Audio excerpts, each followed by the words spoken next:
Hey everybody, welcome back to the Heavy Metal Hideaway. I changed the camera angle a little bit so maybe you can see a little bit more of the backside of the gym. Um, I keep getting these questions, and I wanted to do this about 3 or 4 days ago, and have this kind of a question type of a thing. But the questions are not overwhelming. That's kind of a negative, but the questions are many, and I wanted to get to as many all at once as I can, um, just so you get answers. You plug in, you listen to the YouTube video, and hopefully you get as many answers as you can all at once. Okay, so questions, and these are kind of, I think, more beginner questions, but I think I'm going to call them exercisers. I think 90% or 94 or 5% of exercisers are beginners, and they're not to be made fun of. They are to be encouraged. They are to be given as much good information as possible. So negativity gotta go away. So we got to answer the questions honestly, truthfully, and if we don't know the answers, we have to find them. So here we go. Question number one: cardio before or after weights? I see that a lot. Even some experienced people that have been going to the gym 4, 5, 6 years, I see them do their cardio. They got to do a half hour, 40 minutes of cardio before they hit the weights.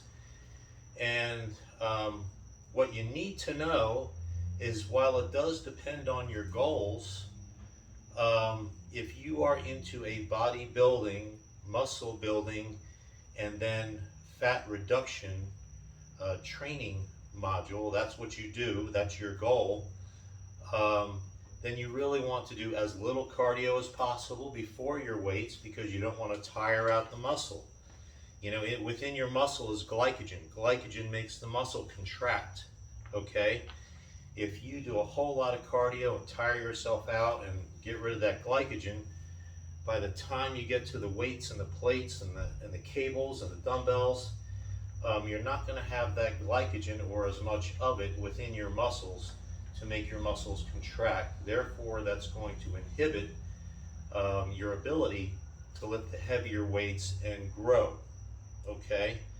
So what I recommend, and most pros and all coaches that I know of, is you do a minimal amount of cardio to get your blood flowing, a little bit of a warm-up, maybe 5 minutes. I don't do any more than 5 minutes. Some people do 10, 15. And then they hit the weights, and they do, their heaviest weights as they can possibly do. When they're done doing weights, especially if they're coming up to a show or something, then they plug in the cardio for about 25, 30, 40 minutes after the weights, so that now their glycogen is gone, and what their body will be running on is the energy, the stored energy known as fat. Okay, so that's what you want to do: burns fat, and do your cardio after your weights, and that will help burn fat. All right, so that's the order: very little cardio before, hit the weights hard and heavy, half hour of cardio. That's the way you do it, and you can do that 2, 3, 4 times a week if you want, whatever you can handle. All right. Next question: order of exercises. And I'm going to use the chest as an example because the chest is most obvious to many. My issue in the past, maybe 15 years ago, was always my upper chest. I didn't feel that my upper chest was getting developed. I didn't know why. I didn't know who to ask or whatever. And my order of operations, I'm going to call it, my order of operations was flat bench, incline bench, dips or decline bench, and flies, okay? I did the flies as more of a defining movement. Flies are not to be done before you do the heavy pressing movements, all right? So that was my answer. That's why my upper chest wasn't getting developed, because it was my second exercise. After all my bench pressing, my flat bench, my chest was exhausted. Then I go to incline bench, and I don't have much left. My shoulders were tired, my anterior delts were tired, my triceps were getting tired, And now I'm calling on all the strength I have left to do upper chest, which wasn't as much as I had when I first got started. So you kind of have to determine within that muscle group, the chest muscle group, what's your weak point? Mine was upper. So now I've changed my training so that it's all upper. Man, I hit my upper chest, upper chest, upper chest. I might do a little bit of flat and a little bit of decline or dips. All right. And then afterwards I hit the secondary movers like the triceps. All right.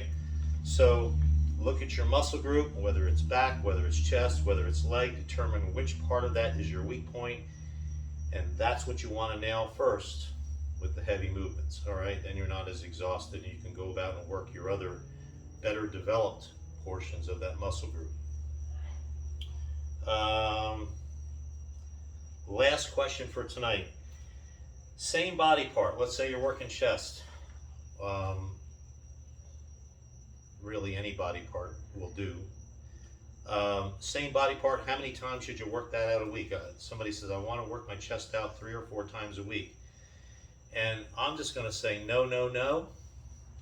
Why would you do that? It takes 2.5 to 4 days to really get good repairs going in a body part, and that can vary slightly depending on good nutrition, poor nutrition, enough sleep, which people leave out for some reason. They just don't understand how important sleep is. Whether you're eating enough protein, so forth and so on. So typically for me, now keep in mind, I'm going to turn 62 the end of this May. All right. I really, for my development, for building muscle, I don't need to work out my muscle anymore, my muscle groups any more than 1 time a week. Except for abs, I get in twice a week. You can do a little bit more with calves because that's just a different kind of muscle. It's designed to handle a lot of stress, a lot of pressure, a lot of weight. But if I were coming up to a show, my nutrition would be even more on point. I would be possibly hitting muscle groups 2 times a week at the most. But nutrition and supplementation have to be on point for me to do that, or I'm going to be walking around sore, and I won't be lifting what I like to lift in that period of time, in that 1 week period of time. On that second day, let's say if I have 2 heavy leg days, that second heavy leg day, I'm going to be dragging. Like, I just don't think I'm going to be able to do the amount of weight that I did on the first leg day. Okay. So, and once again, abs, pre-show, abs I'll do 3-4 times a week. Without a show, once or twice a week is good. I like twice a week because that's the second time is a Sunday, which is typically an off day, and off days just kind of drive me crazy because I'm sitting around staring at the wall wondering why I'm not in the gym. And now that I have the home gym, the Heavy Metal Hideaway, I can do abs whenever I want. So that's kind of a cool thing. All right. So the other determinant factor on how many times a week, of course, is age. If you're 20 years old, your nutrition is good. You got all the energy in the world. Your testosterone, your natural testosterone, is right up there, and you're banging away on the weight, on the weights 2-3 times a week. You could probably handle it. Okay, you're going to be sore all the time, but you can probably handle it. Your muscles will repair. Okay, we're going to talk a little bit more about sleep in our next segment. Sleep being very important. I'm not going to spill the beans this time. But people discount sleep for some reason. They just don't understand how important it is to get at least 7-8 hours of sleep a day or more. So we'll get to that next time. But for now, have a great evening. And from the Heavy Metal Hideaway, it is March 8th. So I'm coming up. I'm just about 1 month away from getting married. April 9th.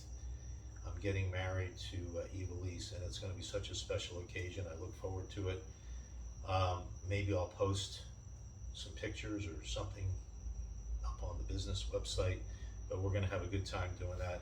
And she's getting herself in shape. She wants to look good in that wedding dress. Thanks again, and have a great evening.